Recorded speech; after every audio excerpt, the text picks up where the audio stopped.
Ce dimanche a eu lieu le second tour des élections municipales. On a le résultat, on sait qui est maire, maintenant la question c'est quel bilan? Vaste question.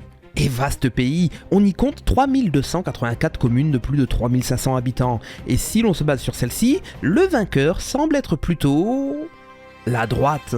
En effet, 38% des maires élus étaient de droite, pour seulement 25% de gauche. À ceci, il faut ajouter 18% de mairies devenues centristes, 18% de sans étiquette, et le reste, soit 2,13% aux extrêmes gauche et droite. Ce n'est bien sûr pas une domination totale, mais la balance semble tout de même un peu plus penchée d'un côté que de l'autre. Enfin, si l'on ne prend en compte que cet indicateur, mais celui-ci n'est pas parfait.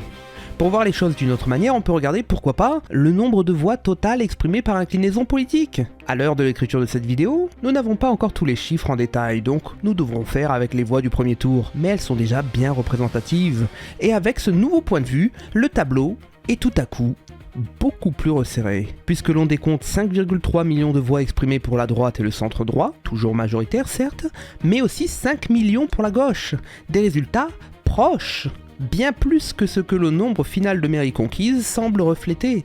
Et bien sûr, il ne faut pas oublier les 2 à 3 millions de voix pour ces fameuses listes sans étiquette, les un peu plus d'1,1 million en faveur du RN, et les 800 à 900 000 exprimés pour la France insoumise. L'électorat est donc plus divisé que ce qui peut sembler au premier abord. Et ça, c'est parce que les grandes villes sont plutôt à gauche. On l'a bien vu, Paris a élu Emmanuel Grégoire du Parti Socialiste, Marseille a élu Benoît Payan, ancien du Parti Socialiste, toujours soutenu par celui-ci. Lyon a élu Grégory Doucet, écologiste, tandis que Nantes, Montpellier, Strasbourg, Lille, Rennes, Saint-Étienne, Villeurbanne, Dijon, Grenoble et Saint-Denis de la Réunion, soit au total 13 des 20 villes les plus peuplées de France, ont élu des maires eux aussi du PS. Grenoble étant l'exception, écologiste comme Lyon. La gauche a le vent en poupe dans les grandes villes, et c'est pour ça qu'en termes de voix, malgré un bien plus faible nombre de communes conquises, l'écart est à relativiser. Si l'on voit un peu plus large, et que l'on élargit aux 50 plus grandes villes, alors les choses se rééquilibrent un peu,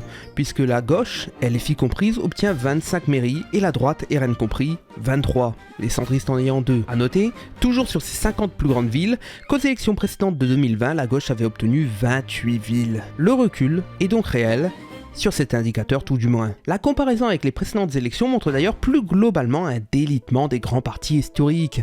Si l'on prend ce graphique, provenant de France Info, et qui concerne le premier tour des élections municipales depuis 2008, c'est assez visible.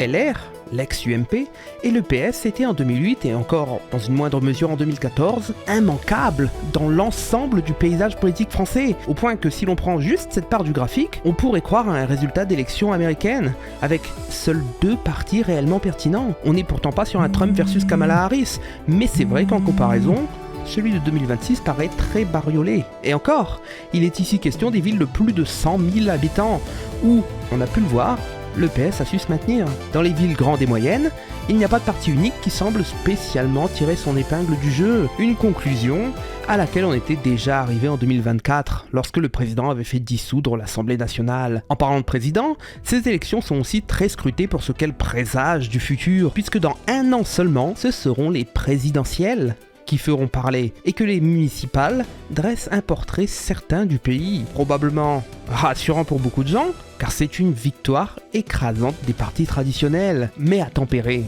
Car l'union RN plus UDR gagne du terrain, même s'ils ont connu de grosses déceptions, notamment à Marseille et à Toulon. Jordan Bardella parle de près de 70 communes gagnées, un chiffre en forte hausse, et l'UDR d'Éric Ciotti a réussi à s'imposer à Nice, 5e plus grosse commune de France. De même, si LFI n'a conquis que 9 villes, on parle d'un parti très récent, et tout de même de 2 grosses villes, Saint-Denis et Roubaix. Des résultats donc plutôt bons, aussi bien pour l'extrême droite que pour LFI, mais décevants par rapport à leurs scores nationaux.